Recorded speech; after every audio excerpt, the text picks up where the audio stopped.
Muy buenas tardes a todos los televidentes de los martes de salud del Poder de la Tarde.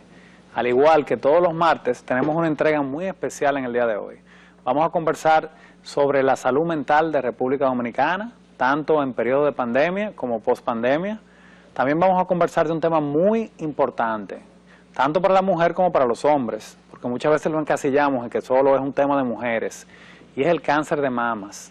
¿Cómo podemos prevenirlo? ¿Cómo podemos tratarlo? Los nuevos avances en la radioterapia para esta enfermedad y al mismo tiempo también cuál es la incidencia de esta patología en República Dominicana. Pero antes de irnos a todos estos temas tan importantes del sector salud, queremos comenzar con la salud espiritual e irnos a un minuto de sabiduría. Escuchen este mensaje.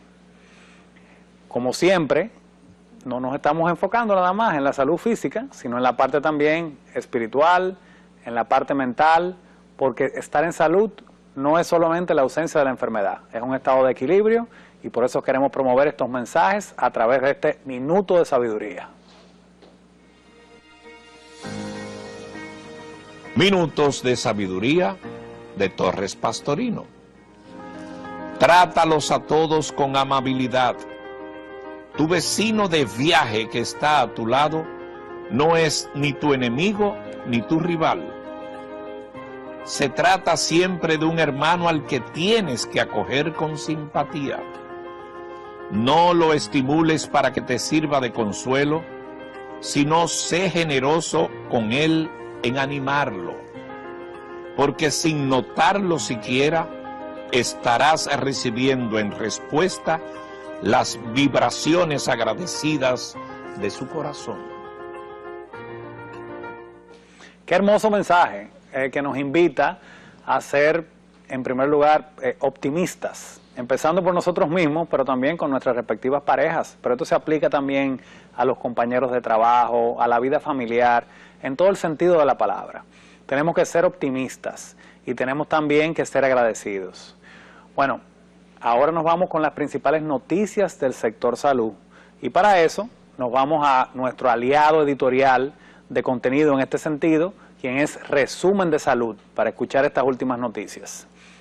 El señor director, muchas gracias. Y nos vamos con que Referencia Laboratorio Clínico introdujo la nueva metodología de diagnóstico citometría de flujo, la cual permite diferenciar las células atípicas de las células normales. Esto ayuda a establecer un diagnóstico certero y a favorecer a la hora de establecer un pronóstico y tratamiento adecuado para distintas neoplasias hematológicas, que son los cánceres que empiezan en el tejido en forma de sangre y que luego pueden pasar hacia otras estructuras. En otro orden, el Club de Epilepsia hace gestiones para que en el país se cubran las cirugías de epilepsia que no responden a tratamientos con medicamentos. La doctora Evelyn Lora, quien preside la entidad, precisó que estas cirugías en muchas ocasiones cuestan hasta más de $1 millón y no son cubiertas por las ARS, o sea que tenemos que comenzar a trabajar en estas coberturas y también a brindar oportunidades de tratamiento para aquellas personas que lo requieren. La Sociedad Dominicana de Anestesiología denunció que las autoridades abrieron 9 escuelas para formar médicos en la especialidad y que solo de estas 2 tienen condiciones para ello, por lo que hacen un llamado para que se estudie mejor esta propuesta. La Sociedad Dominicana de Ginecología instaló al doctor Roberto Nina como su nuevo presidente y finalmente un grupo de empresarios inició un proyecto para ofrecer coberturas médicas a migrantes dominicanos en Nueva York y este proyecto se llama Bienestar Dominicano y tiene la intención de ofrecer coberturas tanto a nivel de hospitalización, ambulatorias, odontológicas, oftalmológicas y de emergencias. Con esto concluimos nuestro resumen de salud del día de hoy.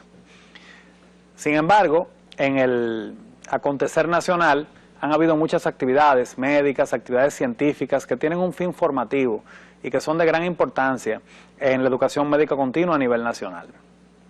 Vamos a terminar este bloque porque nos vamos a ir en estos próximos 2 bloques a conversar con nuestras invitadas con temas tan interesantes como cáncer de mama y la salud mental. O sea que no se muevan de sus televisores, nos vamos a una breve pausa comercial y venimos próximamente con nuestros invitados.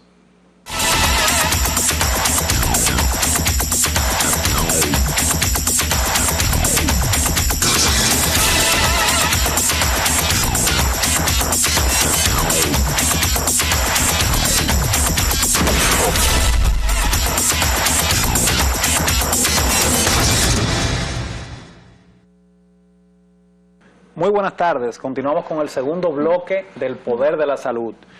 Y tengo que saludar a mi compañero, el doctor Héctor López. ¿Cómo te estás, doctor? Buenas tardes. Agradeciendo la presencia de todos los teleaudientes el día de hoy.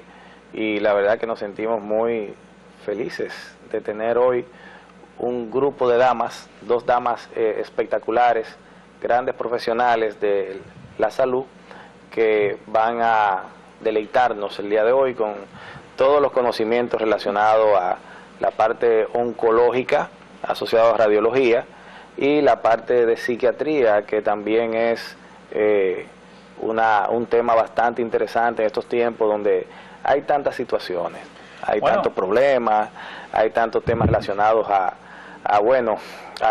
al socializar entre los seres humanos. No sé qué está pasando. Después de la pandemia como que hubo un switch en ese sentido y las cosas han ido tornándose un poco más complejas en materia de convivencia.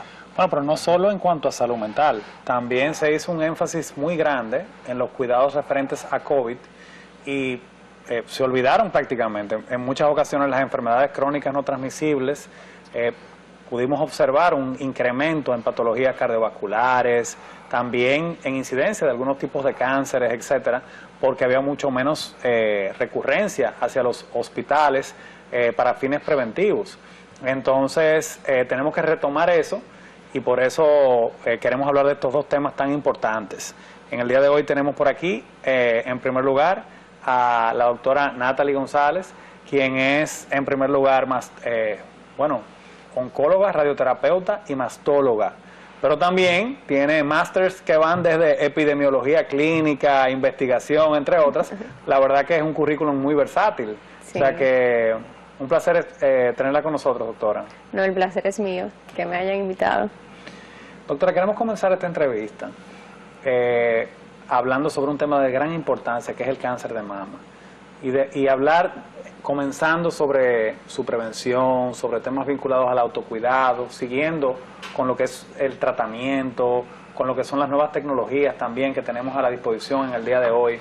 Entonces, en ese sentido, me gustaría que nos diera una pequeña perspectiva de cuál es la realidad de República Dominicana en cuanto a cáncer de mama, con respecto también a otros países.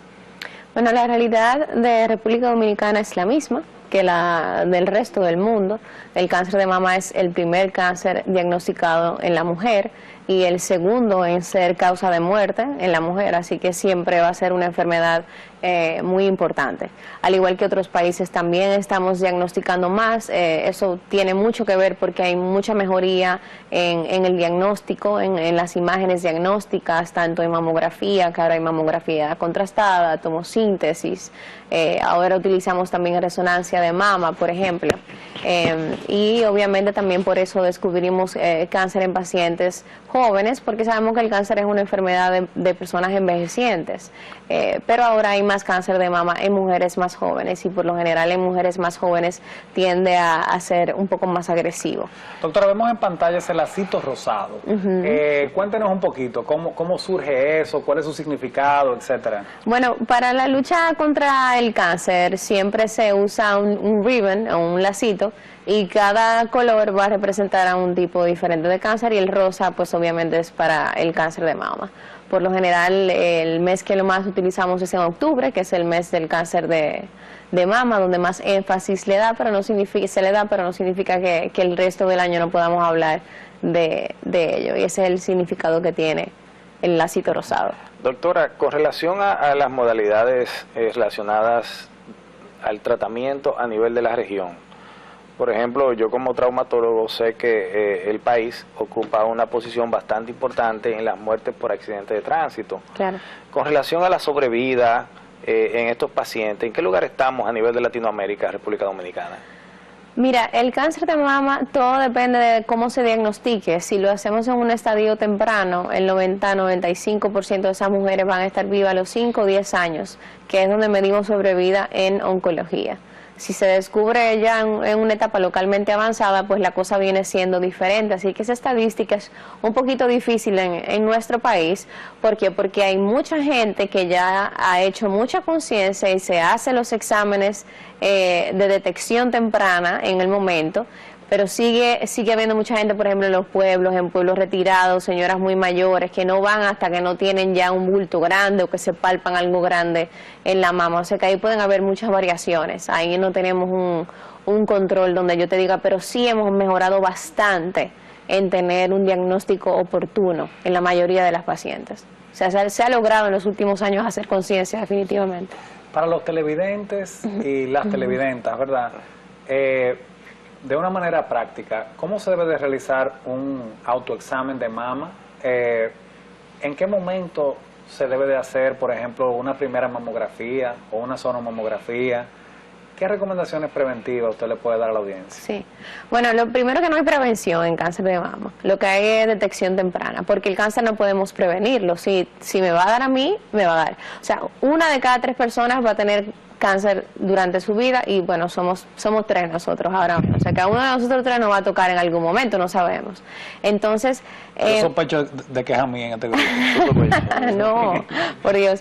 Entonces, bueno, realmente cada mujer a partir de los 20 años aproximadamente debe de aprender a conocer sus mamas, de pararse en el espejo, ver cómo son, ver la diferencia de cada uno, cómo son normales, cómo se ponen con el periodo, cómo van cambiando, de conocer sus mamas. Eso es lo primero, pararse en el espejo y poder reconocer lo que es normal, para que ante cualquier anormalidad eso sea pues ya un signo de alarma para acudir al médico. A partir de los 20 años lo que toca es una sonomamografía anual, el chequeo rutinario del autoexamen y el chequeo que hace el ginecólogo, que es la primera persona que chequea las mamas, por lo general. Es el primer médico que hace un chequeo mamario en una paciente.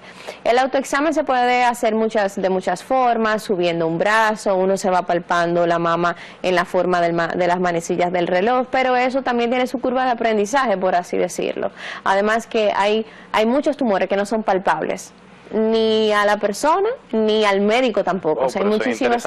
Claro, por eso el autoexamen no nos da total seguridad. Por eso decimos, a partir de los 20 años, aunque te hagas el autoexamen, aunque tu ginecólogo chequee tus mamas y te toque, te debes hacer una sonomamografía anual, porque las mamas todavía de una mujer joven son mamas densas que no se le puede hacer una mamografía. Ahora bien, la mamografía, que es el estudio que está descrito como la prueba de detección temprana, porque obviamente cuando se hacen pruebas de detección que ya están pautadas, que solamente se hacen en cierto tipo de cáncer, no en todos los tipos de cáncer, es porque ha demostrado que disminuye la mortalidad en esa enfermedad. Y la mamografía ha sido pues el estudio que ha demostrado esto. Bueno, podemos ver en pantalla una imagen, ¿verdad?, que pareciera ser una neoplasia, ¿verdad? Sí, sí. Si nos puede describir un poco esa anatomía de esa mama y esa imagen para los televidentes. Sí, bueno, eso es exactamente, eso es un tumor de mama ductal, está dentro de un ducto. Un tumor es simplemente células que se van a seguir replicando, que se van a estar reproduciendo sin ningún tipo de control, por algún daño genético, por algún daño ambiental, por algún otro tipo de factor, y pues se va a ir generando sin control dentro de la mama de una mujer. En este caso puede ser en un lóbulo o en un ducto. Por eso tiene mucho que ver también con la maternidad, con el amamantar, con a qué edad se tuvo el primer hijo, a qué edad fue la menarquia, a qué edad fue la menopausia. Por eso todo lo relacionado con los estrógenos y progesterona tiene mucho que ver con el cáncer de mama en la mujer. Wow. En este sentido, hablamos ya de sonomamografía en edades tempranas, sí, porque precisamente no tienen radiación y como las mamas son muy densas. Porque son muy densas, esa es la principal, sí. Ideal, la mamografía, que generalmente es a partir de los 40 años, sí, ¿verdad? Sí. Pero hábleme un poquito de los demás estudios de mama, sí, como son la tomosíntesis, la resonancia, y cuál es el momento ideal de hacérselo.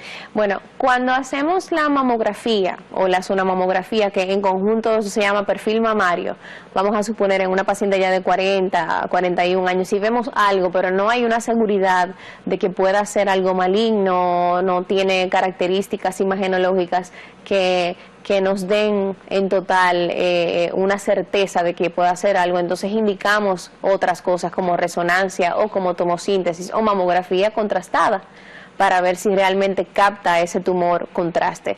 La vamos a indicar dependiendo de diferentes cosas y dependiendo de diferentes criterios, porque en la mamografía también pueden haber lesiones escondidas que no se puedan ver, que sin embargo, supongamos en la resonancia se pudiesen ver, pero la resonancia también tiene que es muy sensible, es un estudio muy sensible donde podemos ver cualquier cosa.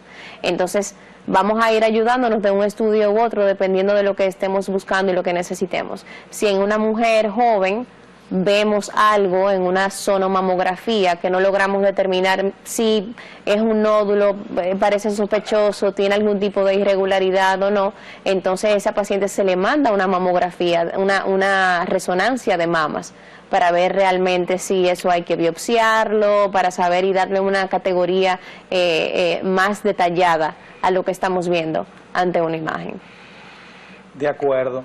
Esa imagen que vemos en pantalla de ese equipo, estamos hablando de un equipo de radioterapia. Sí, es un acelerador lineal, es un equipo de radioterapia, es el equipo que se utiliza para erradicar las células tumorales con radiación. Y se llama acelerador lineal, porque lo que hace es acelerar partículas cargadas. Todo esto ocurre a nivel subatómico. Pareciera como estuviésemos hablando de algo bastante complicado, aunque es simple. Y bueno, ese rayo de radiación, valga la redundancia, lo que hace es que elimina o eyecta un electrón de la última capa de un átomo de esas células malignas que están ahí, lo cual va a romper la cadena de su ADN, va a modificar la cadena de su ADN y lo que va a provocar entonces su muerte. Y de esa manera es que la radioterapia entonces destruye células tumorales. De acuerdo, vamos a pedir un pequeño video en breve, donde la doctora explica sobre la radioterapia, donde podemos ver también en las instalaciones de la Clínica Abreu, que cuenta con todos estos equipos. Cuéntenos un poquito sobre cuáles son las nuevas adquisiciones en cuanto a avances oncológicos. Es bueno que hayan puesto esa foto, porque esa foto es un acelerador lineal con cabezal, es un acelerador lineal convencional de los que utilizábamos antes. Ahora los aceleradores lineales parecen un tomógrafo, es decir, que solamente tiene un círculo, no tiene la camilla junto con el cabezal que daba la vuelta en 360 grados, lo que da la radioterapia de una forma o de una técnica nueva que se llama arco volumétrico o rapid arc. ¿Qué quiere decir eso? Que vamos a tratar al paciente mucho menos tiempo con una radioterapia en arco, lo que va a permitir tener una mucho mayor precisión. O sea, imagínate que con esta máquina que tenemos de marca Varian, que se llama Halcyon, y que pronto vamos a tener una en Baní, en la zona sur, que es de la marca Electa, que se llama Harmony, pero es lo mismo, es en el sentido de que son aceleradores de nueva generación, que pueden tratar incluso un tumor de 5 centímetros en un segundo. O sea, mira la gran precisión que tenemos, y es un acelerador que hace una tomografía antes de irradiar al paciente todos los días para ver si estamos en la misma posición, para ver si el paciente no ha perdido peso, si es un cáncer de próstata, si la vejiga está llena, si el recto está vacío, si es en la mama, si la mama está pendulando en la misma posición, si tenemos el brazo angulado de la forma que es, porque una de las cosas más importantes en radioterapia es la inmovilización del paciente para asegurarnos de que estamos irradiando siempre en el mismo lugar. Entonces, bueno, eso es lo que tenemos a la mano. Tenemos la mejor tecnología en términos de aceleradores lineales en República Dominicana y en Latinoamérica. Nosotros tenemos el acelerador Halcyon desde 2018, lo que nos ha permitido incluso irradiar órganos que antes no podíamos irradiar porque a lo mejor no teníamos esas herramientas. Irradiamos metástasis hepáticas, por ejemplo, el hígado antes ni se soñaba irradiar. En páncreas hacemos también tratamientos más cortos, más precisos, con dosis más fulminantes que antes no podíamos dar porque no teníamos esas herramientas. O sea que ahora tenemos un campo incluso mucho más amplio dentro de la oncología por tener pues mayor tecnología. O sea que nosotros somos privilegiados como país de tener esa tecnología con nosotros, porque incluso independientemente de que somos un centro privado, nosotros aceptamos todas las ARS, incluyendo SENASA subsidiado. Es decir, que un paciente con SENASA subsidiado y un paciente, por ponerte un ejemplo, con humano platinum, los dos se van a tratar en el acelerador Halcyon y van a recibir el mismo tipo de tratamiento los dos, el que sea más beneficioso para cada paciente. ¿El acelerador solamente lo tienen ustedes? Ese sí, solo lo tenemos nosotros en el país. Y fuimos los primeros en Latinoamérica. Ya luego los otros países de Latinoamérica vinieron aquí a aprender a usar ese acelerador. Y de Electa, que es otra marca, es como decir, tú tienes una nevera Frigidaire y tienes una nevera General Electric, es lo mismo, es Varian y Electa, son dos marcas de aceleradores, y es la primera vez que hay un acelerador Electa aquí en el país. Por lo general todos eran marca Varian, y este también es un acelerador de nueva generación sin cabezal que va a estar en la zona sur. Nosotros como entidad, como Clínica Abreu y CDD, tenemos un centro en La Romana que recoge las 5 provincias del este, que es lo que queremos hacer con el sur, para que esos pacientes del sur y del este no tengan que moverse a Santo Domingo para poder recibir un tratamiento oncológico integral. Porque déjame decirte, o sea, todo paciente, por ejemplo, con SENASA subsidiado tiene el dinero ahí en su seguro para recibir tratamiento para una enfermedad catastrófica como el cáncer, pero a lo mejor ese paciente no tiene dinero para pasaje a Santo Domingo. Es una realidad. Entonces eso es muy importante y eso es lo que nosotros hemos venido haciendo. Bueno, nos vamos a ir ahora con el video explicativo, que es bastante breve pero con información muy valiosa. En la Clínica Abreu tenemos la mejor tecnología de punta en términos de radioterapia. Tenemos el acelerador lineal Halcyon, que es único en su clase y es el más moderno que existe a nivel mundial. Eso permite que brindemos el mejor tratamiento con radiación para las pacientes con cáncer de mama. La radioterapia es muy importante en esta entidad porque aproximadamente 8 de cada 10 pacientes van a necesitar radioterapia en algún momento de su tratamiento.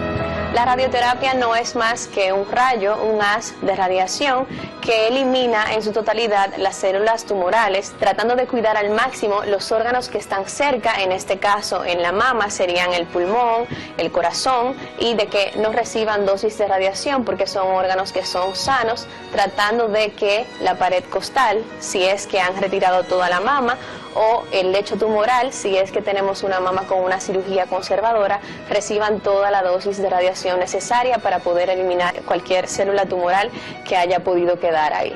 Siempre recordemos que lo principal para tener un tratamiento efectivo y beneficioso es que podamos diagnosticar la enfermedad a tiempo. Así que tenemos la ventaja del diagnóstico porque tenemos excelentes equipos diagnósticos de imágenes y también tenemos la mejor tecnología en radioterapia para tratar la mama, lo que nos permite tratar el cáncer de mama de una manera mucho más sofisticada, de una manera mucho más rápida y de una manera mucho más precisa, que hace que el tratamiento sea el mejor para la paciente.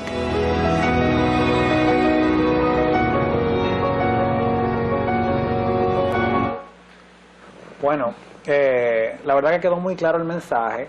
Sin embargo, hay tantos tipos, ¿verdad?, de cáncer de mama. Sí. ¿Cuándo sabemos que un cáncer de mama requiere, por ejemplo, una cirugía? ¿O cuándo requiere quimioterapia? ¿O cuándo requiere radioterapia? ¿O cuándo requiere las 3 cosas? Entonces, sí, ¿cómo es un lenguaje sencillo? Es una buena pregunta. Mira, la mayoría del cáncer de mama, por lo general, requiere las 3 cosas. Requiere cirugía, requiere quimioterapia y requiere radioterapia. Ahora mismo, porque todo lo que hacemos nosotros es basado en evidencia, obviamente, hay muchos estudios que están ongoing, que son, si tenemos tal cosa, no damos quimio, si pasa tal cosa, no hay que operar, o si pasa tal cosa, no tenemos que dar radioterapia, y eso es bueno, porque eso hace que el tratamiento sea más conservador, ¿ok? Que cada vez estamos descubriendo más cosas, pero por lo general, una paciente pasa por las 3 etapas. Una paciente, por ejemplo, con un estadio temprano puede ser que se opere y reciba radioterapia y no tenga que recibir quimioterapia. Una paciente con estadio avanzado puede que tenga que recibir primero quimioterapia para poner el tumor un poco más pequeño. Luego la paciente se opera y luego tiene que recibir radioterapia. Hay veces que la quimio no funciona como queremos, el tumor no responde como queremos y damos radioterapia antes de operar para poder tener una cirugía óptima y así en ese orden. O sea que podemos tener 5 pacientes delante de nosotros con un cáncer de mama, las 5 totalmente diferentes, con un protocolo totalmente diferente, que va a estar dado por sus factores pronósticos, por su estadiaje y por también lo que prefiera la paciente, que lo tenemos que tomar en cuenta. Algo que hacemos ya en República Dominicana hace mucho tiempo y que me enorgullece es que ya aquí no andamos mutilando mujeres. Si la mujer necesita una mastectomía, quitar toda la mama, por lo general ya se pone un implante inmediatamente y se hace una cirugía reductora de riesgo en la otra mama y sale la paciente contenta, con mejor ánimo, porque no es lo mismo salir mutilada de una cirugía, perder tu cabello, perder tus uñas, a tú por lo menos salir ya con tus implantes. Antes había mucho miedo de que si se hacía implante entonces no se podía irradiar o no se podía seguir dando tratamiento oncológico, por lo que no se hacía. Pero ya nos dimos cuenta por un sinnúmero de cosas y muchos estudios que se hicieron, sobre todo en pandemia, de que los implantes de silicón y de la mayoría son del mismo tipo de material, resisten bastante bien la radioterapia, y nosotros creo que somos el centro con más experiencia con pacientes que tienen implantes inmediatos y que han sido irradiados, y las pacientes no tienen ningún tipo de problema. Así que eso es uno de los avances más importantes que hemos tenido en los últimos tiempos. República Dominicana se ha ido posicionando como un destino de turismo médico, y es una muy buena noticia cuando uno ve las autoridades, por ejemplo, de distintas islas del Caribe, que vienen y visitan distintas instalaciones de salud del país. En el caso en Santiago, con la parte de cirugía robótica, en el caso de la Clínica Abreu también, sobre todo buscando alternativas de tratamientos oncológicos. Sí, nosotros tenemos un Da Vinci también, o sea que ya también tenemos un robótico. Sí, vi eso, que sí, ya vienen también con... Estuve en quirófano. Sí, sí. No, ya está instalado. Sí, sí, yo estuve en quirófano hace unos días y lo tienen ahí. Bien chévere. Ah, pero ya está... Sí, nosotros estamos adelante. Ah, no, pero cool. Pero eso es una gran noticia, claro. Porque... en primer lugar, nos dimos cuenta en la pandemia que no se puede posicionar un destino como un destino seguro si no cuenta con servicios de salud también de primera. Claro. Fuimos reconocidos como el país que tuvo mejor recuperación dentro de la pandemia en su industria turística, pero para esto hubieron programas innovadores, protocolos, un seguimiento especializado, los centros miembros de la Asociación Dominicana de Turismo de Salud y también el programa Turismo Seguro, donde se colocaron más de 400.000 pólizas de seguros para todos los turistas que venían vía aérea y se hospedaban en un hotel, dando cobertura para COVID, para tratamientos de urgencia, emergencia. Y esa sinergia público-privada, pero también de los sectores salud y turismo, tuvo grandes resultados. Y soy un abanderado de que cuando hay tanta inversión y cuando las cosas se están haciendo bien, es importante que se cacareen, claro, a nivel país también. Sí. A veces adolecemos como dominicanos de las cosas por las cuales tenemos que sentirnos orgullosos, de decirle y decirlas con fuerzas. O sea que es un buen mensaje que para los dominicanos hay tratamientos de primera, pero también los turistas que quieran visitarnos, sí, y creo que ahí hay que concientizar también a la población dominicana, se reciben los tratamientos bajo los mismos protocolos de que si estuvieran en el hospital top en Estados Unidos. Hay muchos pacientes que nosotros le decimos, no es necesario que te vayas a Estados Unidos a recibir el tratamiento oncológico, porque aquí tenemos incluso mejores tratamientos, que tú pensarías que no, pero mejores tratamientos que algunos hospitales en Estados Unidos. Por ejemplo, nosotros somos el único centro que estamos acreditados por el MD Anderson, que es el top en Estados Unidos para cáncer, de que nuestra radioterapia es igual que la radioterapia de ellos. Estamos avalados también, somos el único centro avalado por la Sociedad Europea de Radioterapia, de que nuestro tratamiento también es igualmente efectivo al de ellos. Y nosotros recibimos pacientes de turismo de Turks and Caicos, sobre todo para tratamiento oncológico, así que nosotros también hace mucho tiempo estamos haciendo turismo interno por la misma razón.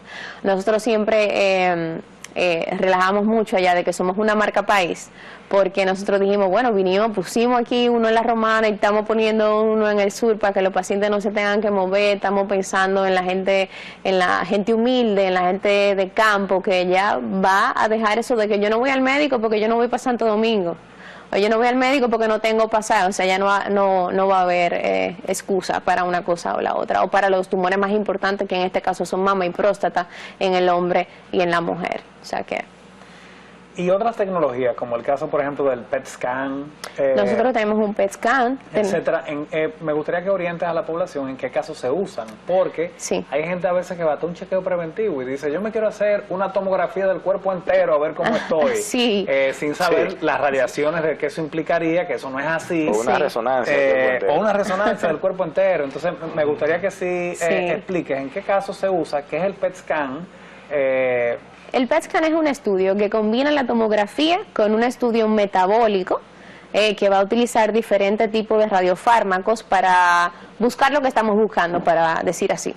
El más famoso o el primero que salió es el 18-FDG, y el 18-FDG es un contraste que se pone como cualquier otro, donde las células lo van a captar porque tienen esa avidez por el 18-FDG, las células cancerosas. O sea que es decir que podemos escanear tu cuerpo completo y saber dónde hay una formación tumoral. El PET scan, para lo que vino o para lo que se inventó o su primer uso, fue para dar seguimiento a los pacientes con cáncer. Yo te trato según el protocolo que tenga que tratarte. Vamos a suponer un cáncer de mama, terminamos todo, la paciente se dio quimio, la paciente se operó, la paciente se dio radio, esperamos un tiempito después, unos 3 meses después, hacemos un PET para ver cómo anda todo y decimos, si no encontramos nada, la paciente está en remisión. Por ejemplo, en cáncer de próstata, que se halló un radiofármaco específico para cáncer de próstata que se llama PSMA, y los hombres se lo hacen para eso. Y se hace para seguimiento porque, por ejemplo, tratamos un paciente de cáncer de próstata, comienza a subir el PSA, nosotros no encontramos nada, no sabemos por qué, hacemos un PET y hallamos dónde está la formación tumoral para poder entonces hacer un tratamiento con radioterapia guiado por imagen metabólica. O sea que por ahí va la cosa. Pero definitivamente el PET va a comenzar a ser más aceptado para hacer diagnóstico, y de hecho ya en algunas entidades, como en el cáncer de próstata, vamos a cambiar eso de: tienes una biopsia positiva para cáncer de próstata, ahora te vamos a hacer una tomografía del tórax, del abdomen y de la pelvis, y te vamos a hacer una gamografía ósea. No va a ser: te hicimos una biopsia de próstata, salió positiva, te hacemos un PET con PSMA y sabemos dónde está la enfermedad. Van a pasar unos añitos todavía para que pase eso, pero va a pasar, porque es que se necesitan estudios para poder comprobar eso. Pero definitivamente yo pienso que el PET va a desplazar muchos otros estudios que ya no van a ser necesarios para poder llegar a un diagnóstico incluso. Hemos hablado de muchos estudios diagnósticos por imágenes, pero también hay pruebas en sangre. Háblenos un poquito sobre lo que son los marcadores tumorales, qué son los BRCA, si hay algunas pruebas epigenéticas, si hay algunas pruebas, entre otras, que se pueden utilizar para saber la predisposición que tenemos a desarrollar algunos tipos de cáncer. Sí, bueno, hay pruebas genéticas como el BRCA1 y el BRCA2 que son bastante conocidos en cáncer de mama, que nos pueden hablar de si un paciente puede o no, o tiene más riesgo que la población normal de desarrollar un cáncer de mama. En BRCA1 y BRCA2 no solo de mama, de próstata, de colon, de útero. Incluso ahora ya el panel se hace completo con toda la carga genética y dice, mira, tienes el BRCA1 positivo, pero con más probabilidad de tener cáncer de ovario que tener cáncer de mama. Y entonces se toma una decisión en base a eso.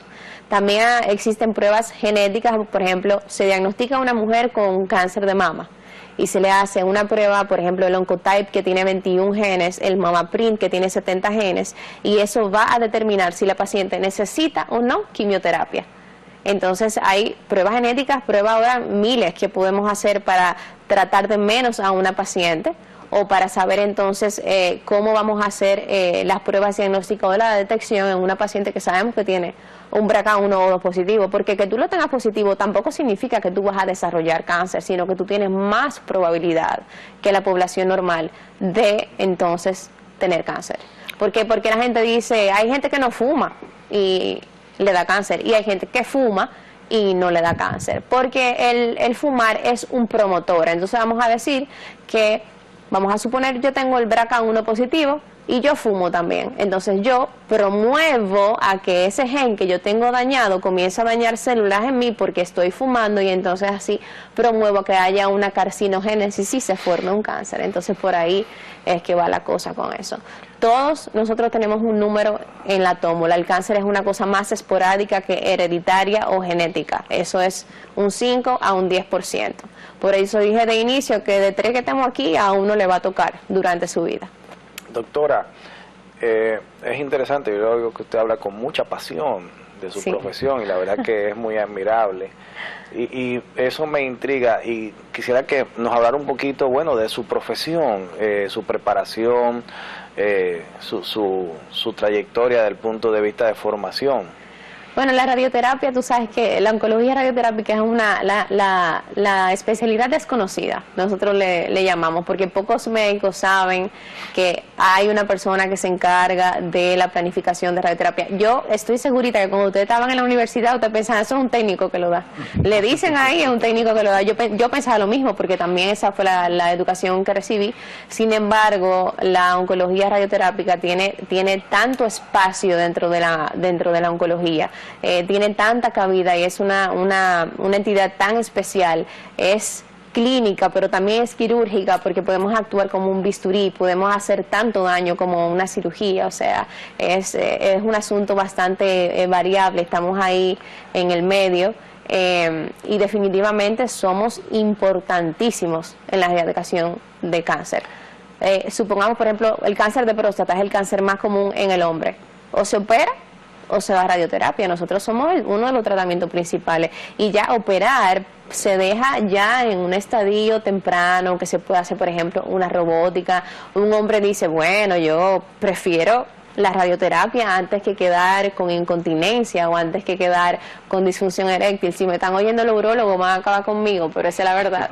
Entonces nosotros somos una parte muy importante y somos el tratamiento definitivo de muchas entidades de cáncer en general. Yo cogí cáncer de mama porque es lo que me apasiona, hice mastología dentro de lo mío. Igual yo irradio otras cosas, no irradio solo mama, aunque irradie más cáncer de mama que otra cosa, pero sí. Ahora sí yo pienso que nos damos un poquito más a conocer, a la gente le interesa más, porque cuando tú ves que tú te vas a montar en ese aparato, mira, tú quieres saber bien y que te expliquen bien qué tú vas a hacer, pero ya, después que el paciente está ahí, se acostumbra, ven que es algo simple. La radioterapia también tiene algo bueno, que tú puedes seguir haciendo tu vida perfectamente normal. No es un tratamiento que te hace sentir mal, no es un tratamiento que te da náusea, que te da vómito, que te tumbe el pelo. Todo va a depender del lugar que se esté tratando, porque la radioterapia es un tratamiento local. O sea, si es en la pelvis, los síntomas que pueden haber son pélvicos. Si es aquí en la mama, por lo general el daño que se va a ver solamente va a ser en la piel.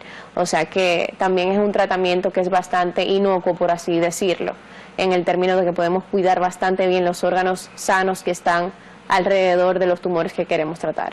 Bueno, tenemos en pantalla los teléfonos para que por favor, si tienen alguna pregunta que tenga que ver con radioterapia, que tenga que ver con cáncer de mama o con todos estos temas que estamos tocando, por favor, llamen, pregunten, tenemos la especialista con consultas gratis.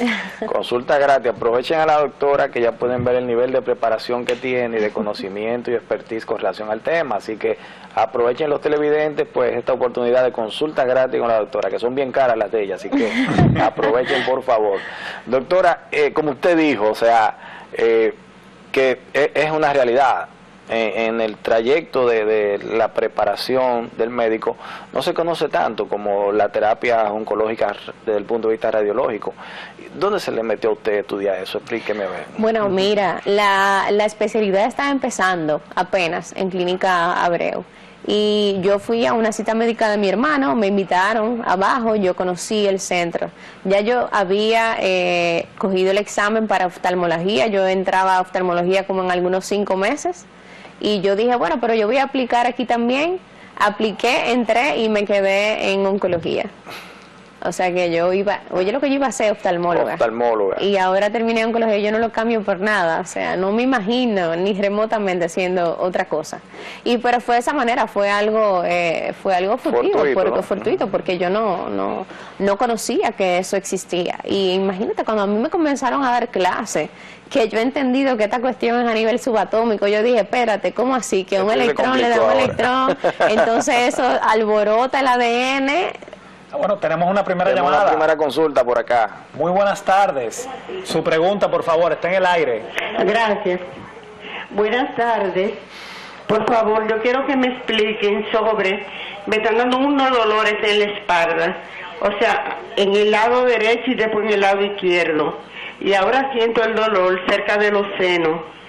Yo me imagino, el doctor no me ha dicho, yo fui hace mucho donde un doctor porque sentía problemas en la espalda. Pero yo quiero saber, por favor, para mí es eso, un cáncer, y yo no digo nada a mi familia ni nada, pero ahora mismo es un dolor que me da en la espalda, que me pincha así, que no puedo ni caminar, ni pararme, ni nada. Por favor, yo quiero saber si eso lo tratan allá también, para yo ir, por favor. Bueno, el dolor de espalda puede ser por muchísimas cosas, pero si hay una sospecha especial suya de que tiene un tumor o lo que sea, lo ideal es que se haga la mamografía, porque tiene la edad, o suena que tiene la edad suficiente para hacer una mamografía, y esa es la prueba especial para detectar si realmente es por algún tipo de tumor. Pero por lo general los tumores no duelen, el cáncer no duele. Cuando el cáncer duele es porque ya está muy avanzado. Así que yo pienso que lo ideal es eso, hacer una mamografía. Bueno, yo creo que tenemos al ortopeda aquí también, que claro, nos debe de contar qué prueba Tampoco de ser columna, tan ¿verdad? pesimista, Sí. como dice la doctora, los cánceres no duelen. Definitivamente la columna o la espalda tiende a reflejar mucha sintomatología a nivel sistémico, que se refleja en la espalda. Sería bueno que de inicio, pues sí, si tiene la sospecha de que siente algún tema con relación a un proceso tal vez tumoral o canceroso, pues se dirija a su médico de cabecera para que haga las gestiones del lugar. Tenemos otra llamada. Buenas tardes. Su pregunta, por favor, está en el aire. Repitiendo. Baja el volumen, y está en el aire su pregunta. ¿Aló? Su pregunta.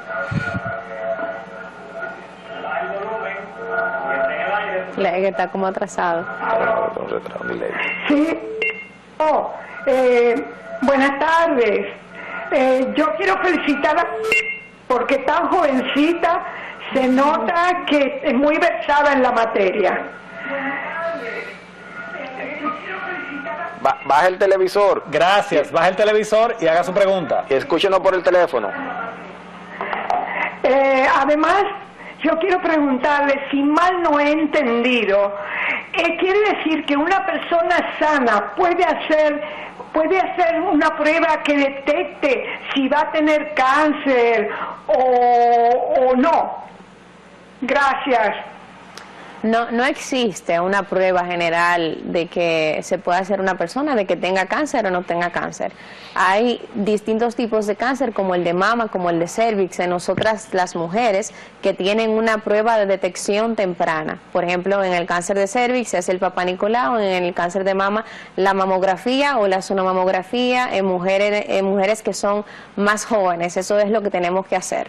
Realmente no hay una prueba indicadora de ningún tipo de cáncer que sea específica, ni siquiera los marcadores tumorales que hablábamos ahorita, que son marcadores en cáncer que nos pueden dar una idea de cómo anda el tratamiento, de que si se elevan podemos buscar algunas cosas en imágenes, pero que realmente no son específicos de nada, que pueden subir ante cualquier tipo de inflamación en el cuerpo y dar positivos por eso. Pero no existe una prueba, una sola prueba fidedigna que nos pueda decir qué tipo de cáncer tenemos o qué tenemos. Sería, imagínate que toda la población comenzara a hacerse un PET scan para ver si tiene algo o no tiene nada.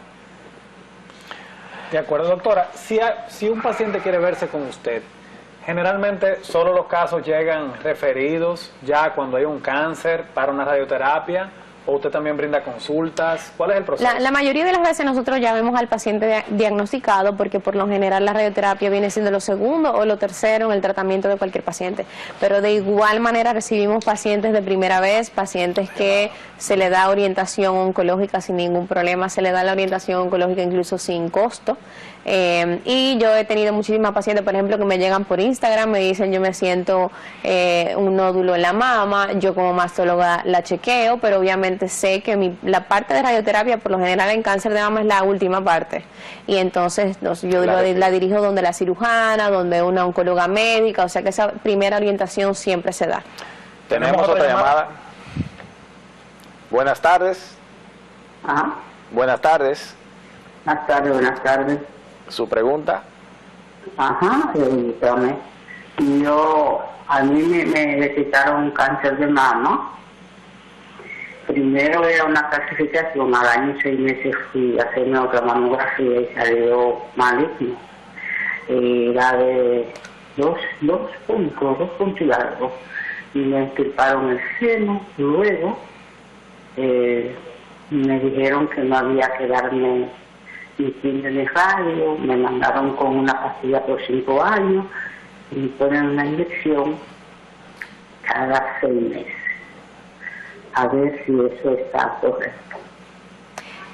Bueno, hay que saber muchas cosas más para decir si eso está correcto o no, pero hay muchos tumores que si se encuentran temprano y se hace una mastectomía completa, o sea, se saca la mama completa, ya podemos decir que el tratamiento es curativo. Si no necesitaba radioterapia, ni radioterapia ni quimioterapia porque el tumor no tenía gran tamaño y te están dando el tratamiento que tú dices que es pastilla y inyección, es un tratamiento de hormonoterapia. Eso quiere decir que tu tumor dependía de hormonas y eso es un factor pronóstico positivo. Así que ese tratamiento que tú recibes y que recibirás durante 5 años con pastilla y con inyección es un tratamiento sistémico para cáncer de mama, o sea que no es que esté incorrecto para nada. Bueno, la verdad que ya no tenemos más tiempo para más en esta sesión de entrevista con la doctora Natalie González. Sí queríamos ya para finalizar, doctora, que diera un mensaje a la población con relación bueno, al tema que estamos tratando, y también que de sus coordenadas con relación a su ubicación desde el punto de vista laboral, para que bueno, los pacientes que no pudieron pues hacer su consulta por aquí, le tocará ir al consultorio. Pero antes de eso, tenemos una última llamada que vamos a aceptar. Excelente. Su pregunta, por favor. Sí, buenas tardes. Le habla a una paciente de cáncer. Mi pregunta es, el estudio que usted dijo ahorita, el pescado, tiene información, qué tan, porque yo me lo hice, pero a veces los médicos no explican, no sale nada malo, pero yo quiero saber qué tan profundo está, para qué se hace, qué es lo que sale ahí realmente, porque yo fui a Miami y me lo hice en una ocasión, pero todavía yo no sé realmente cuál es el sentido del pescado. Quiero que usted me hable de eso, por favor. Y gracias. Soy de Jarabacoa, pero me interesó el programa y la llamé. Gracias. Gracias. Bueno, el PET scan es una tomografía del cuerpo completo, una tomografía de cabeza a pies, hasta la punta de los dedos de la mano, hasta la punta de los dedos de los pies, donde se va a poner un contraste, un radiofármaco, un contraste que es radioactivo y un contraste que es ávido, es decir, que solamente las células cancerosas lo van a atrapar, lo van a pintar. Es como si yo le inyectara por la vena a usted un bombillito que solamente va a prender donde haya células tumorales. Si ese bombillito no prendió en ningún lado, usted no tiene nada y su cuerpo entero está bien. Y ese bombillito anda el cuerpo completo revisando todo. Eso es básicamente de una manera llana de decirlo y de entenderlo. Y yo sé que muchos médicos decimos, no, todo está bien, no pasa nada, el PET salió negativo. Bueno, lo que significa que el PET salió negativo es que no hay ninguna célula cancerosa demostrable que podamos señalar en el estudio. Sus contactos y... Bueno, yo estoy en la clínica Abreu de lunes a jueves. Los viernes yo voy a nuestro centro de La Romana. Próximamente, a partir a lo mejor de noviembre, ya estaremos también en el sur, en Baní. Y nada, Ahí me encontrarán siempre. ¿Y sus redes sociales? Bueno, doctora González Casaño, es fácil también encontrarme en redes sociales, así que aquí estoy yo para servirle a ustedes y a la población, a todo el mundo que necesite. Bueno, agradeciendo ya a la doctora Natalie González por su participación el día de hoy y todas las informaciones tan interesantes con relación a un tema tan importante como es el cuidado oncológico de la mujer. Vamos a compromisos comerciales y en breve volvemos.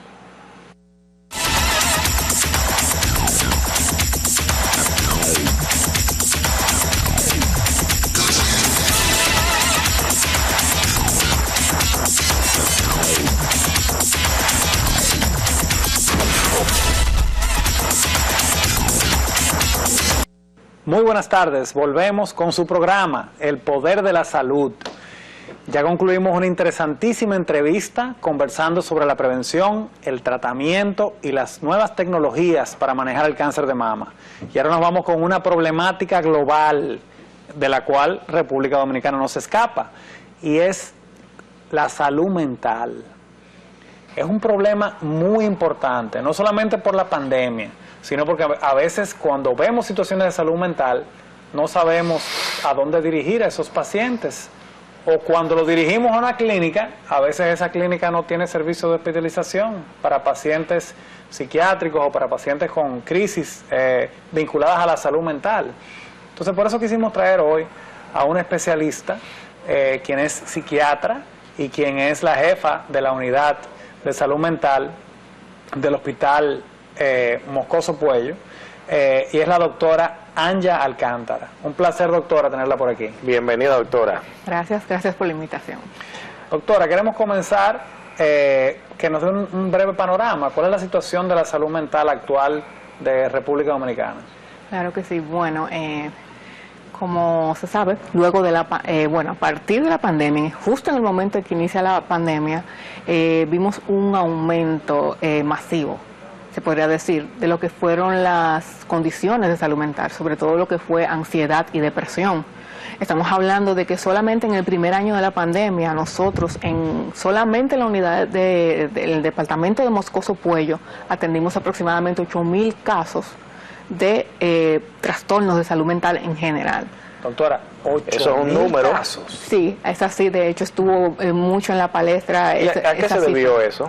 Bueno, es que ese fenómeno tan extraño, ¿no? Claro, lo que fue la pandemia fue una situación de incertidumbre para todos en el mundo y para nosotros los dominicanos no fue la excepción. Esa incertidumbre nos llevó a un miedo descontrolado. Yo no me salgo de esa regla, pero todos sentimos miedo, sentimos preocupación excesiva.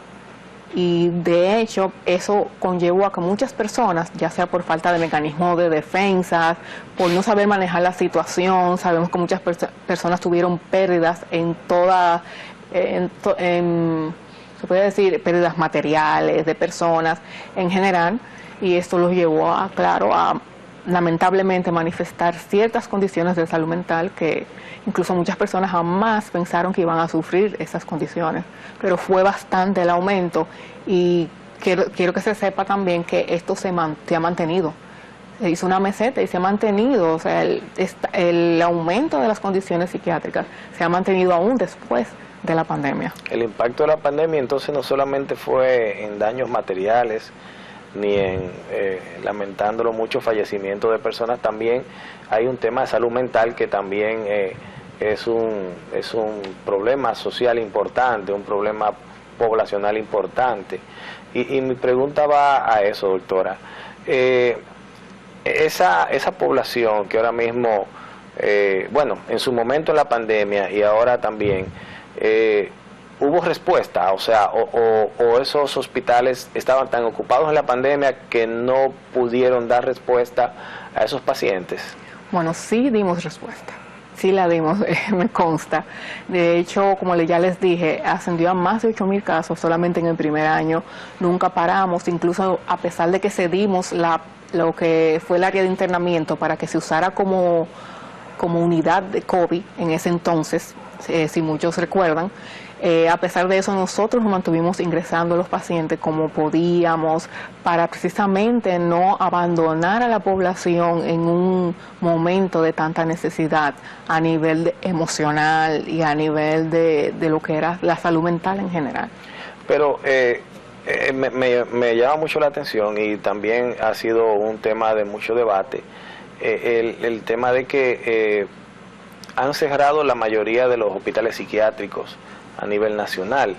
Entonces, ¿eso responde a algún tipo de estrategia con relación a la visión que hay con relación al tratamiento de los pacientes psiquiátricos, o es que no hay presupuesto para tratar a estos pacientes?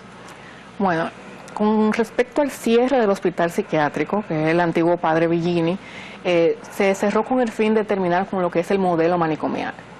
Porque incluso en países ya desarrollados, países como por ejemplo México, si uno los visita en lo que es su aspecto de salud mental, ellos también han decidido cerrar esa parte, terminar con esa parte manicomial para insertar la salud mental a nivel de los hospitales en general. Porque si nos fijamos bien, la salud mental suele, ¿cómo se dice?, apartarse de lo que es la medicina general. No suele considerarse como tal parte de la medicina general.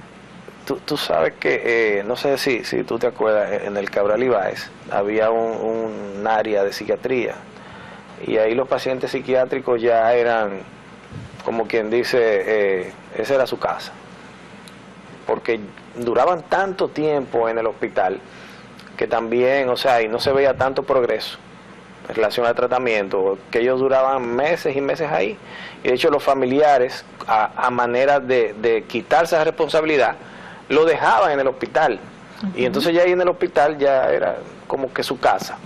Entonces, en materia de nuevas estrategias, por supuesto, y terapias modernas con relación a los trastornos psiquiátricos, es una buena visión el hecho de que ya se tenga pues ese modelo ya eliminado de esos centros donde eran acúmulos o centros de acopio de pacientes psiquiátricos que no tenían ningún tipo de respuesta o resultado que valiera la pena como reinsertarlo de nuevo a la sociedad, o por lo menos hacerlo de manera socialmente pues activos o incluidos. Y entonces, ¿cuáles son las medidas actuales con relación a los modelos pues en salud mental de la actualidad? Bueno, lo que se estipula y lo que se desea, lo que es lo óptimo, es que el paciente, por ejemplo, un paciente que sufre un infarto entra por la emergencia. Un paciente que tiene una fractura entra por la emergencia. Entonces, ¿por qué el paciente de psiquiatría o de salud mental no debe entrar por la emergencia? Mira, eso es interesante. Yo nunca he visto un paciente de psiquiatría por una emergencia. Entonces, sí, yo he visto bastante. Pero gran parte del problema es tú no poder brindarle el servicio que requiere. En muchas ocasiones, la conducta usual es cómo lo sacamos de circulación, o sea, cómo tú debes tranquilizar a ese paciente. Un paciente de psiquiatría, ¿cómo llega a la emergencia? Óyeme, puede llegar de muchas maneras. Dame un ejemplo, a ver.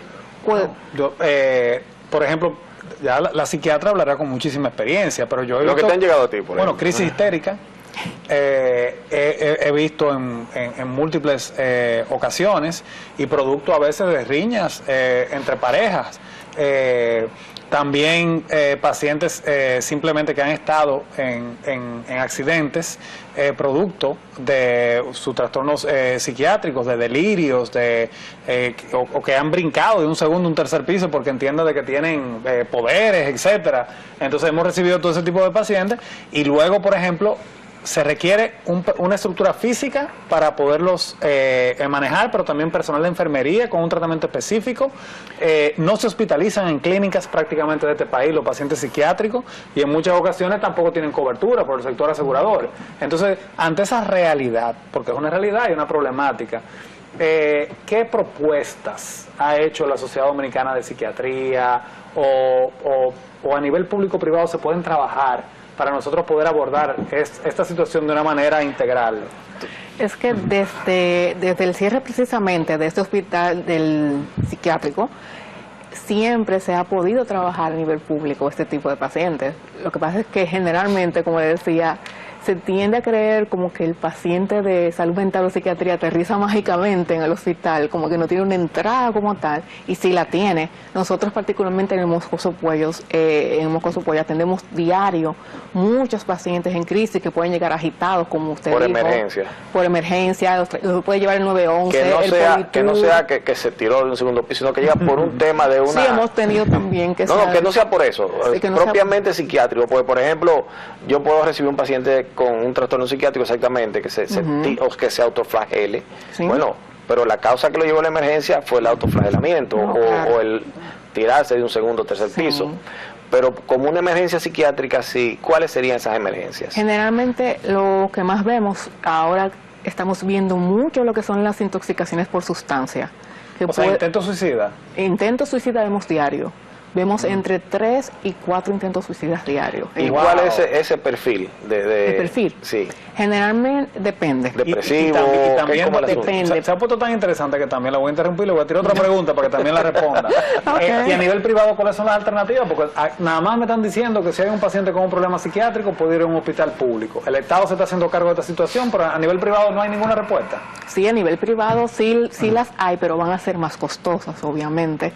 ¿Pero dónde lo hospitalizan usted a nivel privado? A nivel privado. Hoy día yo nada más conozco un centro que está en la Gómez Patiño, después de ahí no conozco otro. Hay muchas clínicas a nivel privado, muchas clínicas. Lo que pasa es que los centros de salud mental a nivel privado no están diseñados de manera, se podría decir, esa estructura no es como la de un hospital o una clínica como tal, suelen ser como si fueran casas, sí, precisamente para evitar, porque las personas temen decir, bueno, eso es una clínica psiquiátrica, me van a meter ahí, la gente va a ver que yo entré ahí, eso es un problema. Por eso generalmente se dejan como si fueran casas. Y bueno, pero sí hay varias, hay bastante, hay varias aquí en Santo Domingo y a nivel rural también. Casas, pero no clínicas. Bueno, se ven como casas por fuera, pero por dentro son clínicas.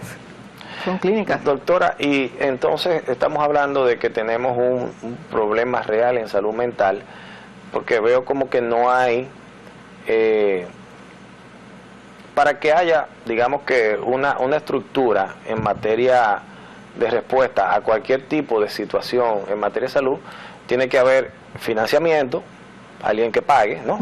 Ya en este caso una ARS o lo que sea, o el Estado, lo que sea.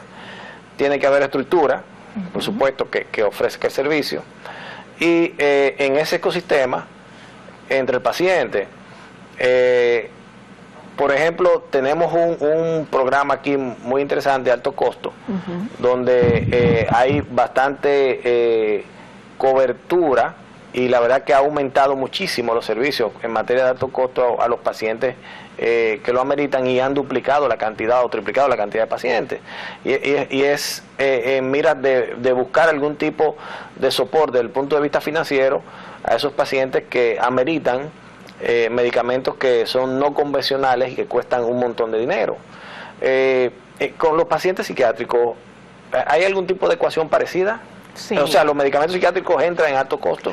Sí, han entrado algunas moléculas, pero lo ideal es que entren más moléculas. Lo que pasa es que lamentablemente las condiciones de salud mental no son vistas como algo catastrófico. Y de verdad que no se entiende, porque ¿qué puede ser más catastrófico que una persona se quiera quitar la vida? Que una persona joven de cualquier edad se quiera quitar la vida y atente contra su vida. Y si tenemos una medicación disponible para paliar eso, yo entiendo que debería considerarse. O sea, la depresión es algo catastrófico. Una persona con depresión es increíble hasta qué fondo puede llegar, de no querer hacer nada, de no querer vivir, de no tener esperanza para nada. Eso es algo catastrófico. Y yo entiendo que con fines de alto costo, con fines incluso social, económico, político, debemos cambiar la percepción que tenemos de los trastornos de salud mental, de que no son algo grave, y sí lo son enfermedades como cualquier otra, y son graves y merecen atención. Bueno, pueden ver al pie del televisor, pues de sus televisores, los teléfonos de estudio, hagan sus consultas, sus preguntas, las interrogantes, sus anécdotas a la doctora Ángela Alcántara, quien es jefa de servicio de psiquiatría del Hospital Moscoso Puello. Y doctora, sigamos con este coloquio tan interesante. Y en los niños, Héctor, hemos visto también a nivel iba infantil. a preguntar con relación al tema infantil. Y hemos visto también cómo los niños de antes no son igual a los de ahora. Y hemos visto también muchos trastornos con relación con su medio ambiente, desarrollo psicológico, desarrollo mental y sobre todo desarrollo del habla, los niños pandémicos y pospandémicos.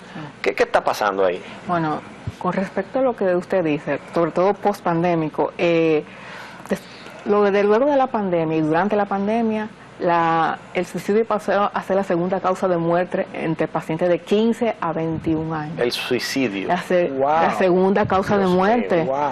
La segunda causa de muerte. ¿Por qué? Oye, porque eso es un número. si hablamos de niñez y de adolescencia, estamos hablando de periodos adaptativos. Y una de las cosas que precisamente hizo la pandemia fue romper con ese proceso de adaptación. Y por tanto, esta fue una de las poblaciones que se vio mucho más afectada en ese momento. Y de hecho todavía hay secuelas en esta población. Sí, es una realidad.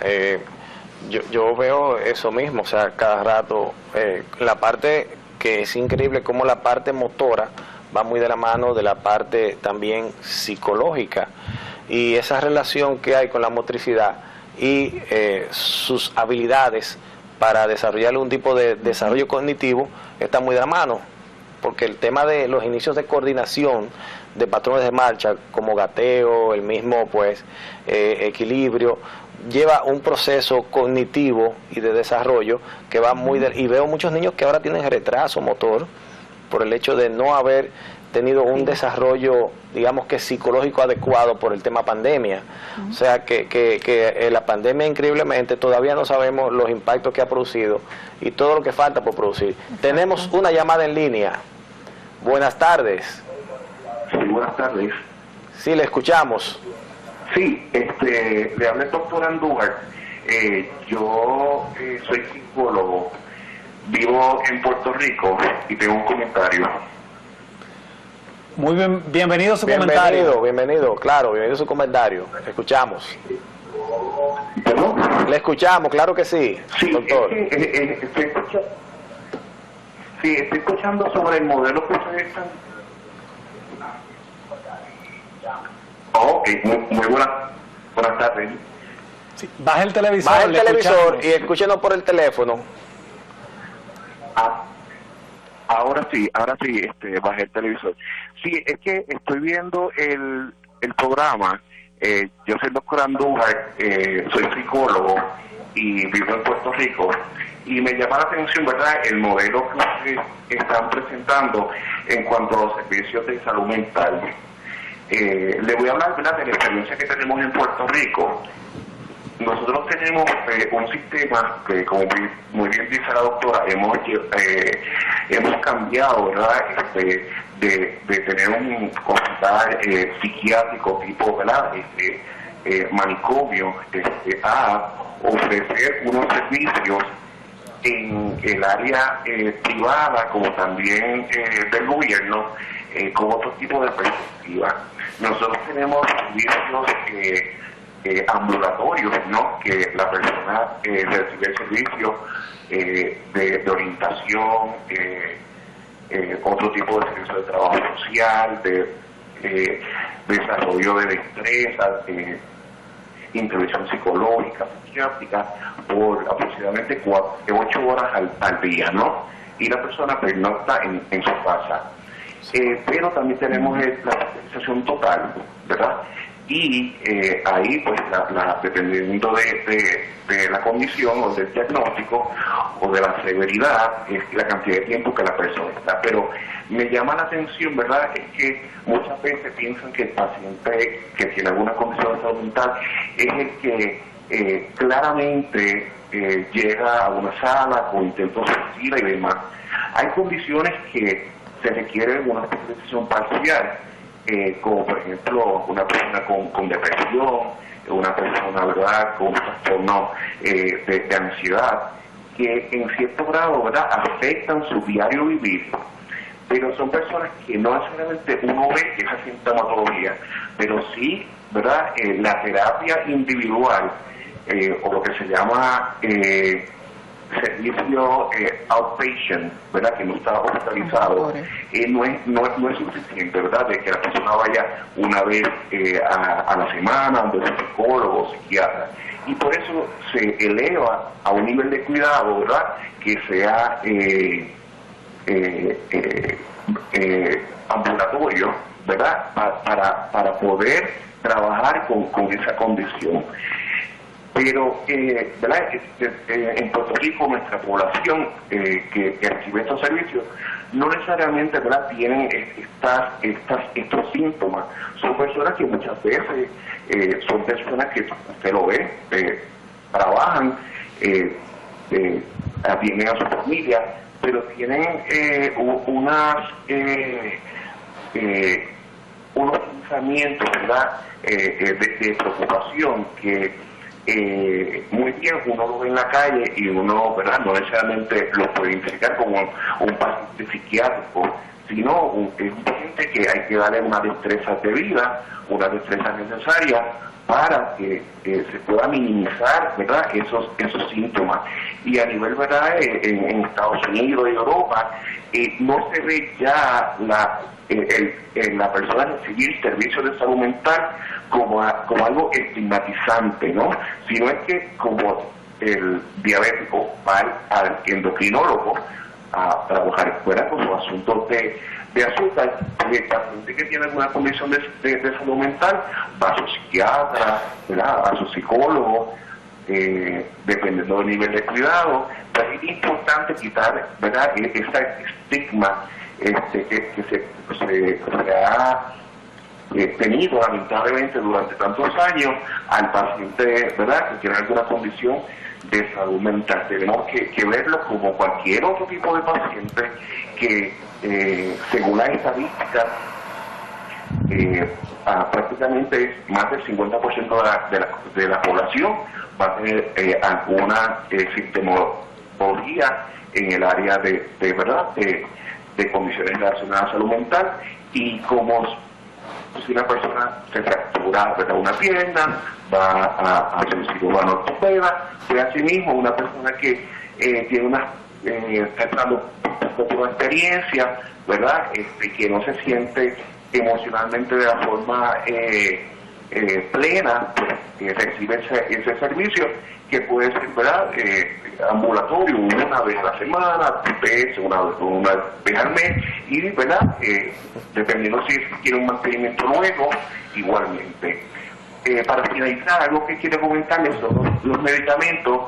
Considero que los medicamentos deben de cubrirse, no sé aquí cómo el sistema de salud en cuanto a qué cubre en cuanto a medicación, pero las aseguradoras y el gobierno deben de ver los medicamentos para tratar condiciones de salud mental, igual que cualquier otro medicamento para tratar la salud física, ¿verdad? Eso es sumamente importante. Estamos de acuerdo, doctor, y agradecemos muchísimo, en primer lugar, compartir con nosotros sobre el sistema de salud de Puerto Rico, la importancia de no estigmatizar al paciente de salud mental y que debiera de haber una mejor cobertura y sistema de atención para estos pacientes. Ya estamos finalizando esta entrevista y queremos que la doctora nos diga algunos comentarios finales de exhortación para los televidentes, cómo podemos prevenir, cómo podemos diagnosticar, cómo podemos tratar, no solo si una persona presenta una condición de salud mental determinada, sino si un familiar, una pareja, cómo la población en sentido general puede ayudar en ese sentido. Apoyar. Bueno, es muy importante esto, porque todos nosotros tenemos una cuota de responsabilidad cuando se trata de salud mental. O sea, todos nosotros evitando el estigma, la discriminación y ayudando a las personas que nosotros creemos que tienen alguna afección mental, podemos contribuir un poquito más a mejorar la situación actual. Es decir, cada persona, uno conoce una persona y esta persona puede tener cambios que nos dan una señal de que algo no anda bien. las personas siempre dan señales de que algo no anda bien, algo cambia y tenemos que estar atentos a eso. Si estamos atentos y si no minimizamos la presentación de estas condiciones, podemos tal vez prevenir ciertas calamidades y ciertos actos que obviamente no quisiéramos jamás que se consumaran en pacientes, en ningún tipo de paciente. El suicidio es algo definitivamente lamentable, es algo muy penoso, catastrófico, destruye las familias, destruye vidas prometedoras. Y no solamente el suicidio, el no saber que las enfermedades mentales tienen tratamiento y que con el tratamiento estas personas pueden ser totalmente funcionales y bueno, ahí las que no suelen ser totalmente funcionales pueden insertarse, como decía muy bien acá el doctor, en un ambiente laboral protegido, por ejemplo. O sea, el punto es que hay esperanza para estas personas. Pueden volver a ser las mismas y pueden también ser personas útiles a la sociedad nuevamente. Bueno, muchísimas gracias, doctora, por su tiempo, por esa valiosa intervención. Es un tema apasionante que vamos a continuar en otros programas. Vamos a solicitar su presencia próximamente de nuevo para continuar con estos temas tan interesantes de psiquiatría, claro que sí. O sea que muchas gracias, doctora, por su presencia. Vamos a concluir este programa de una manera un poco atípica, pero queremos compartir un video muy emotivo donde el licenciado Luisín Mejía es partícipe de un momento histórico en El Salvador con el inicio de los Juegos Centroamericanos y del Caribe, y donde da un discurso junto al presidente de El Salvador, Nayib Bukele. Posteriormente a ese video nos vamos a ir a un pequeñito corte comercial, o sea que desde ahora lo dejamos con este interesantísimo material. Yo creo que debemos despedirnos ya, porque creo que no hay espacio para más. Así que vamos a concluir con el video de don Luisín y será ya para el próximo martes otra entrega más del Poder de la Salud, del Poder de la Tarde.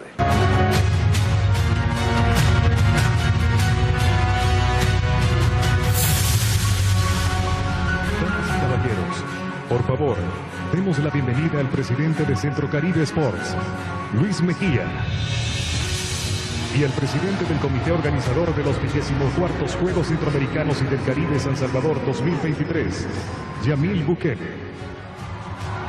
Ladies and gentlemen, please welcome the president of Centro Caribe Sports, Luis Mejia, and the president of the organizing committee of the 24th Central American Games and Caribbean, San Salvador 2023, Yamil Bukele.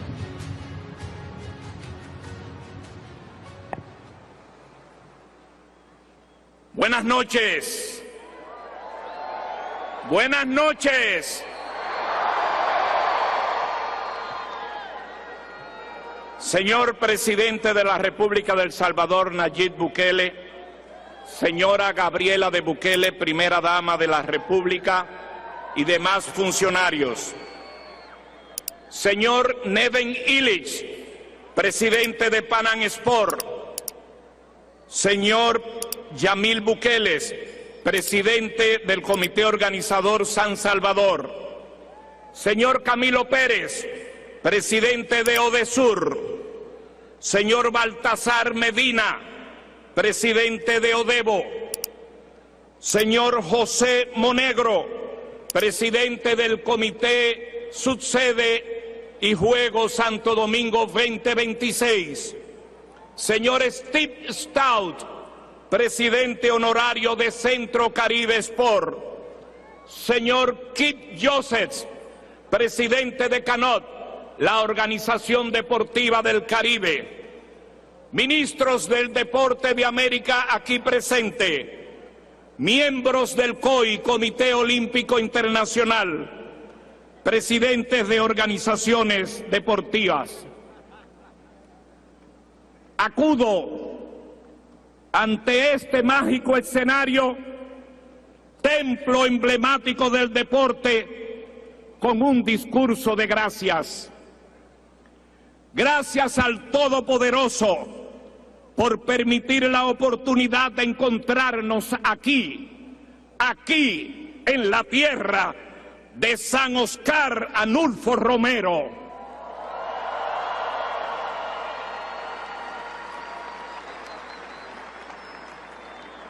Gracias al presidente Nayib Bukele. Usted, presidente, nos ha dado una gran lección. Es la lección de tener fe, de confiar en nosotros mismos.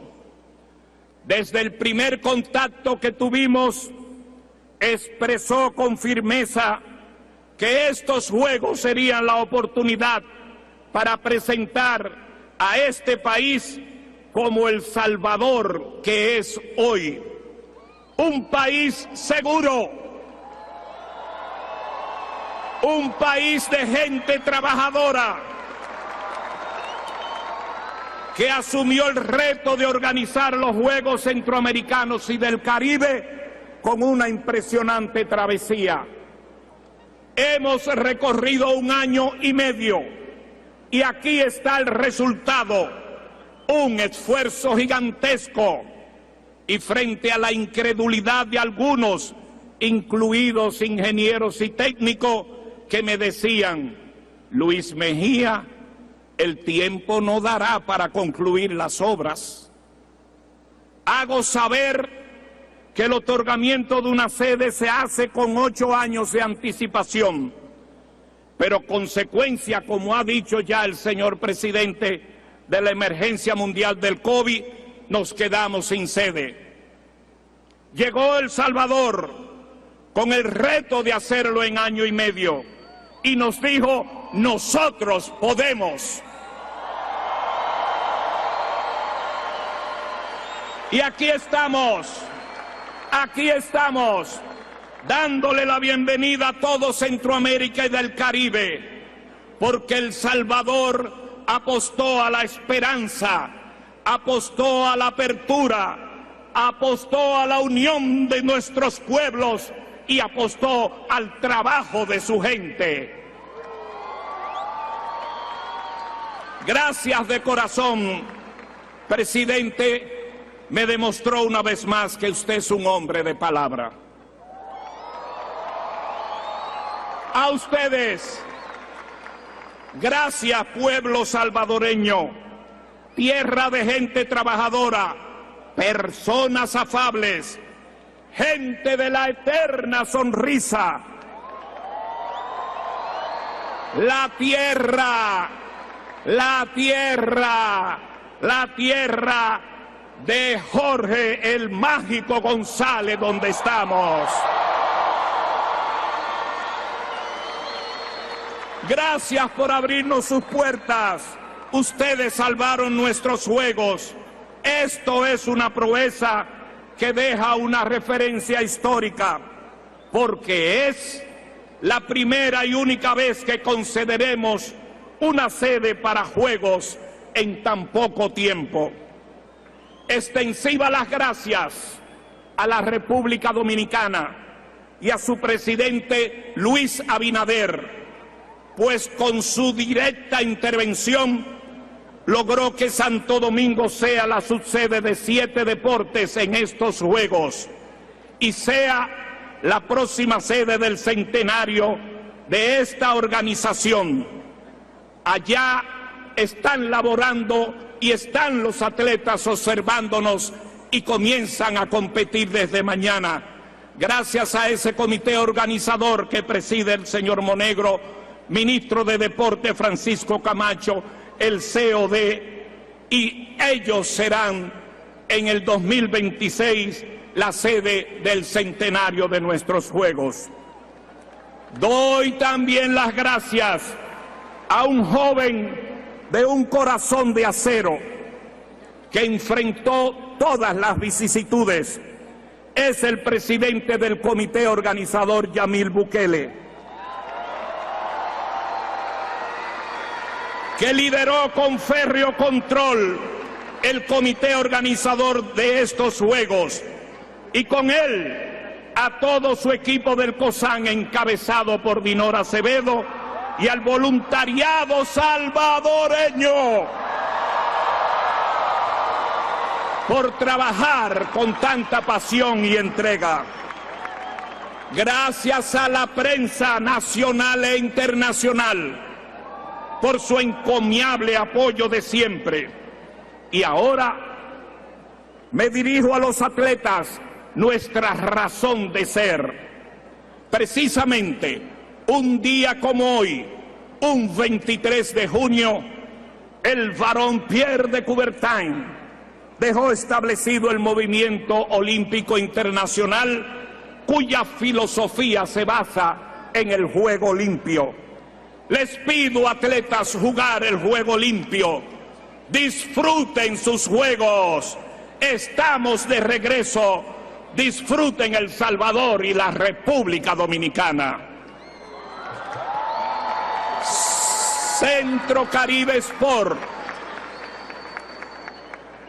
sus comités olímpicos nacionales, aquí en tribuna sentados, nuestro comité ejecutivo, aquí completo, que han hecho una labor titánica, y en especial Jimena Saldaña, que lideró la comisión de coordinación, les damos las gracias. Finalizo tomando un párrafo prestado de un discurso del presidente Nayib Bukele del 20 de mayo del 2020. Dice ese párrafo: sé que merecen mucho más en todo sentido. Continuaremos trabajando para que así sea, y sobre todo recuerden que la mejor recompensa no la puede dar el gobierno, sino que viene de Dios. Esa recompensa no tiene precio, ni puede ser igualada por nadie. Es la recompensa de Dios que tenemos aquí con nuestros juegos. Gracias a todos. ¡Vamos adelante! Es hora de trascender.